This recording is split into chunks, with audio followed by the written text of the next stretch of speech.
A very good evening friends. MCQ jet physics series में आप सभी का स्वागत है। आज हम आपके लिए ले आए हैं इलेक्ट्रोमैग्नेटिज्म के कुछ इम्पोर्टेंट क्वेश्चंस। तो चलिए देखते हैं, आगे क्वेश्चंस डिस्कस करते हैं हम लोग। फर्स्ट क्वेश्चन है इलेक्ट्रोस्टैटिक्स का पहला क्वेश्चन है Gauss law is based on. पहला ऑप्शन है कंजर्वेशन ऑफ चार्ज, दूसरा ऑप्शन है इनवर्स स्क्वायर लॉ, तीसरा है कूलम्ब्स लॉ और फोर्थ ऑप्शन है all of the above. So Gauss law जो होता है इन सभी पे बेस्ड होता है, तो इसका आंसर हो जाएगा ऑप्शन नंबर डी।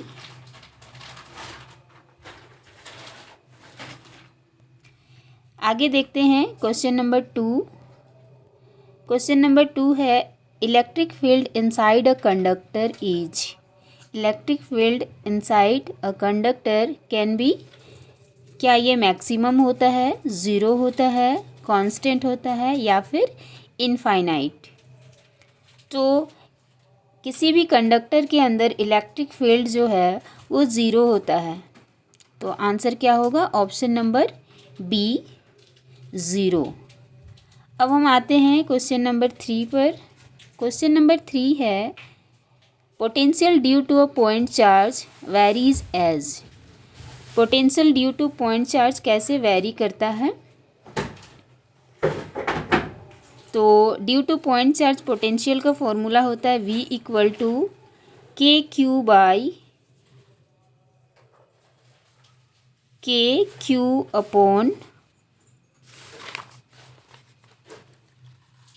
आर होता है। तो इससे आपको क्लियर हो जा रहा है कि यहाँ पे कौन सा ऑप्शन सही होगा।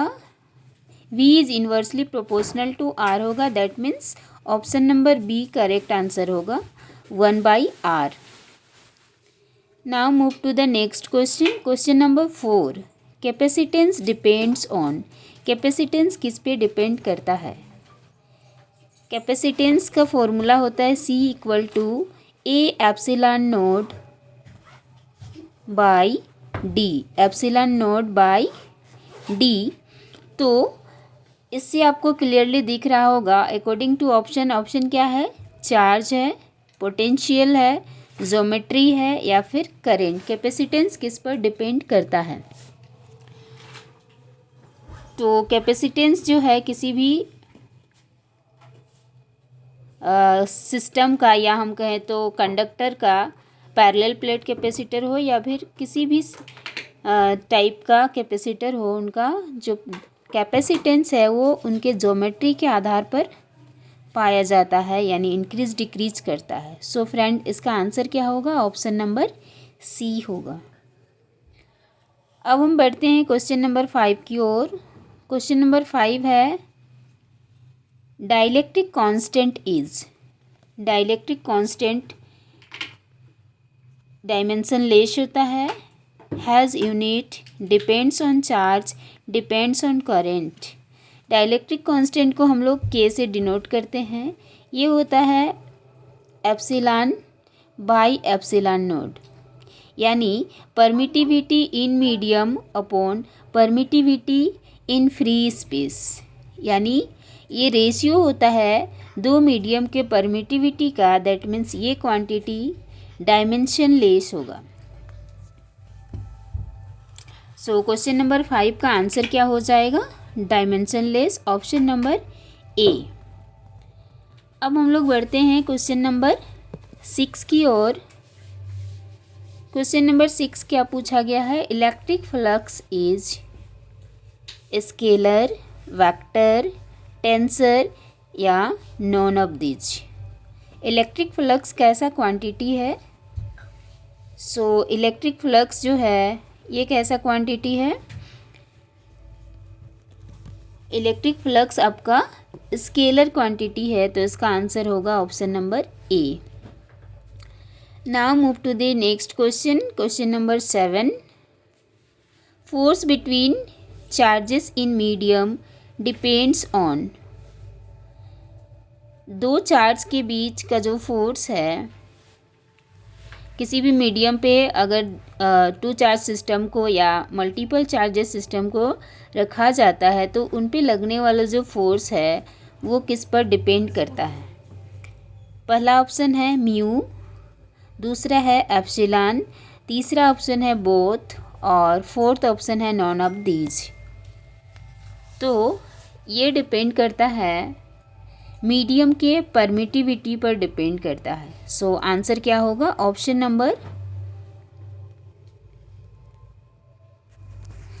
नंबर बी आंसर होगा। तो यहाँ पे आपको इसका आंसर क्या होना चाहिए? सॉरी फ्रेंड्स, ये हो जाएगा ऑप्शन नंबर बी एप्सिलॉन। अब हम लोग बढ़ते हैं क्वेश्चन नंबर 8 की ओर। क्वेश्चन नंबर 8 है work done moving charge in equipotential surface. Equipotential surface यानी ऐसा सरफेस जहाँ पे पोटेंशियल सेम होता है उसको हम लोग क्या कहते हैं? इक्विपोटेंशियल सरफेस कहते हैं। तो वैसे सरफेस पर वर्क डन क्या मिलेगा? मैक्सिमम, मिनिमम, ज़ीरो या इनफाइनाइट। तो इक्विपोटेंशियल सरफेस पे वर्क डन जो होता है वो ज़ीरो होता है, बिकॉज वर्क डन और पोटेंशियल के बीच का रिलेशन क्या होता है? V इक्वल टू W/Q होता है। यानी जो वर्क डन है वो V के डायरेक्टली प्रोपोर्शनल हो जाएगा। और क्योंकि इक्विपोटेंशियल सरफेस की बात कही जा रही है तो पोटेंशियल डिफरेंस ही ज़ीरो होगा, दैट मीन्स वर्क डन भी क्या होगा? ज़ीरो हो जाएगा। अब हम लोग बढ़ते हैं क्वेश्चन नंबर 9 की ओर। क्वेश्चन नंबर 9 है electric field lines. First option है intersect, do not intersect, next है आर सर्कुलर या random. So electric field lines के प्रॉपर्टीज से रिलेटेड क्वेश्चन है। इसका आंसर क्या होगा? Do not intersect each other. So option number B is right answer. Now move to the question number 10. Energy stored in a capacitor. Capacitor में कितना energy stored होता है? पहला ऑप्शन है CV², सेकंड है हाफ CV², थर्ड है QV and fourth है 2CV²। So energy stored in a capacitor half CV² होता है। इसके अलावे इसके और दो फॉर्म होते हैं, एक होता है हाफ ऑफ QV और एक होता है Q²/2C और एक फॉर्म यहाँ पे लिखा हुआ है हाफ CV², ऑप्शन में गिवन है। तो अब हम लोग आगे बढ़ते हैं। आगे करंट इलेक्ट्रिसिटी से क्वेश्चन लिया गया है, 11 to 20 तक है। पहला क्वेश्चन है ओम्स लॉ। ओम्स लॉ क्या होता है? Ohm's law V is directly proportional to I, V is inversely proportional to I is directly proportional to R और none of this. So Ohm's law का statement से ही question है directly. Ohm's law क्या बताता है? Potential difference is directly proportional to the current when physical conditions are constant. जब physical conditions क्या हो? कांस्टेंट हो उस केस में, यानी टेम्परेचर और प्रेशर जो है वो कांस्टेंट होना चाहिए। Now move to the next question. Question number 12, resistance depend on. Resistance किन किन चीज़ों पे डिपेंड करता है? पहला है लेंथ, दूसरा है एरिया, तीसरा है मटेरियल और लास्ट ऑप्शन क्या है? ऑल। सो क्वेश्चन नंबर 12 का आंसर हो जाएगा option number D, all. Resistance R का फॉर्मूला से डिपेंडेंट, फॉर्मूला से ही क्लियरली हो जाएगा। ये लेंथ पे भी डिपेंड करता है, क्रॉस सेक्शनल एरिया पे और मटेरियल के प्रॉपर्टी पर। अब हम लोग बढ़ते हैं क्वेश्चन नंबर 13 की ओर। क्वेश्चन नंबर 13 है EMF यूनिट। EMF यानी इलेक्ट्रोमोटिव फोर्स। इलेक्ट्रोमोटिव फोर्स का यूनिट क्या होगा? वोल्ट, एम्पियर, ओम या फिर टेस्ला। तो इलेक्ट्रोमोटिव फोर्स का जो बिहेवियर है, सारा बिहेवियर इसका किसके जैसा होता है? पोटेंशियल के जैसा होता है, इलेक्ट्रिक पोटेंशियल के जैसा। सो इसका आंसर क्या होगा? वोल्ट होगा। Option number A. Now move to the next question. Question number 14। Kirchhoff's current law is based on. Kirchhoff's का करेंट लॉ किस पे बेस्ड है? किरचॉफ्स की कितने लॉ होते हैं? 2 होते हैं, एक करेंट लॉ और दूसरा वोल्टेज लॉ। तो पहला ऑप्शन है एनर्जी कंजर्वेशन, दूसरा है चार्ज कंजर्वेशन और तीसरा है मोमेंटम, लास्ट ऑप्शन है वोल्टेज। सो किरचॉफ्स का फर्स्ट लॉ, जिसको हम लोग करंट लॉ भी कहते हैं, ये किस पे डिपेंडेंट होता है? ये होता है चार्ज कंजर्वेशन पे। इसका आंसर क्या होगा? ऑप्शन नंबर बी हो जाएगा। अब हम लोग आगे बढ़ते हैं क्वेश्चन नंबर 15 की ओर। क्वेश्चन नंबर 15 है drift velocity proportional to. Drift velocity को हम लोग किससे रिप्रेजेंट करते हैं? वी डी से रिप्रेजेंट करते हैं। ये किस पर डिपेंडेंट होता है? प्रोपोर्शनलिटी पूछा गया। पहला ऑप्शन है इलेक्ट्रिक फील्ड, दूसरा है करेंट, तीसरा रेजिस्टेंस और चौथा charge. So drift velocity v d जो है वो डायरेक्टली प्रोपोर्शनल होता है इलेक्ट्रिक फील्ड का। ऑप्शन नंबर ए हो जाएगा। So v d is equal to होगा ई अपॉन म्यू होता है इसका formula, electric field by mu यानी परमिएबिलिटी ऑफ फ्री स्पेस।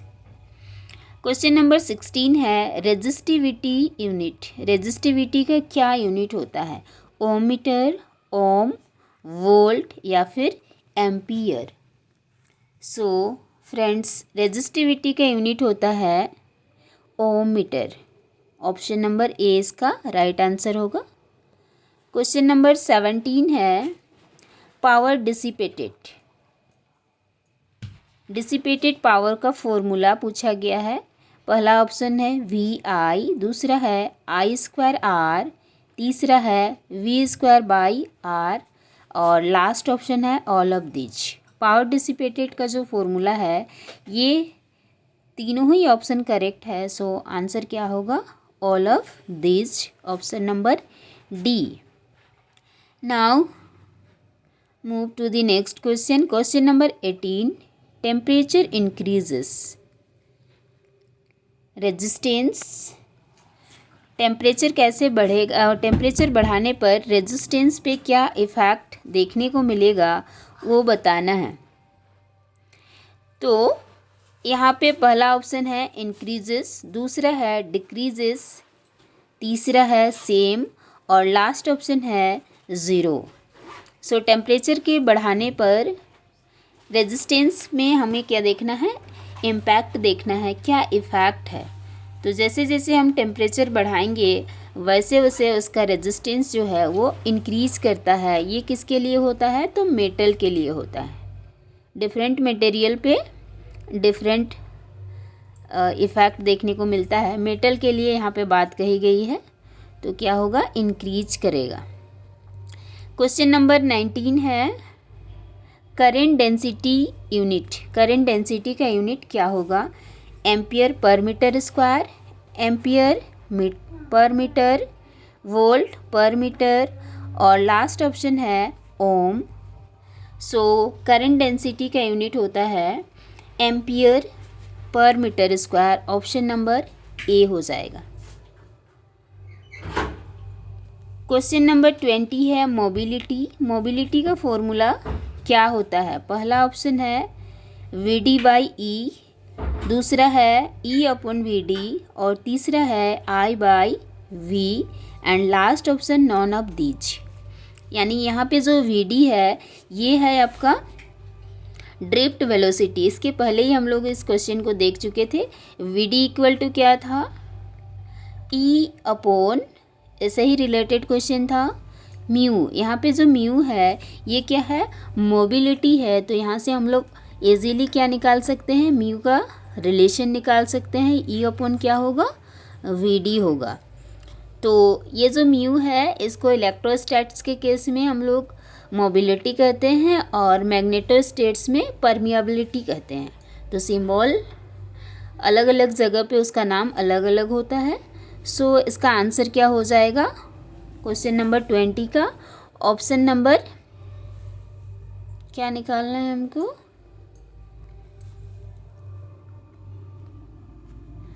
ये ऑप्शन हो जाएगा option number, correct answer B होगा, ई अपॉन वी डी।